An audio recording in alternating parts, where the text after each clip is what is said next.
سلام، من سبا اکبری هستم، روانشناس بالینی.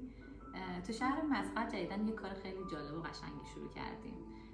یه برنامه‌ای داریم به اسم دور دل. تو دور دل کنار همدیگه میشینیم و از تجربه‌های زیسته همدیگه میشنویم. هر جلسه یه تاپیکی داریم که در موردش صحبت میکنیم. این موضوعات میتونه موضوعات اجتماعی باشه، موضوعات روانشناختی باشه، موضوعات روز اجتماع باشه که ممکنه دغدغه‌های همه ما باشه. اینجا یه فرصتیه برای خودمون بودن بدون قضاوت و یه جاییه که صمیمانه و همدلانه حرفای همدیگر رو میشنویم.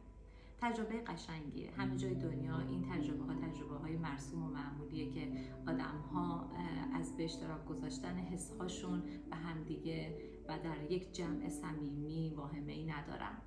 این تجربه میتونه تجربه خاصی برای زندگی شما باشه. امیدوارم که بیاین و تجربهش کنید در کنار همدیگه. مرسی. هر هفته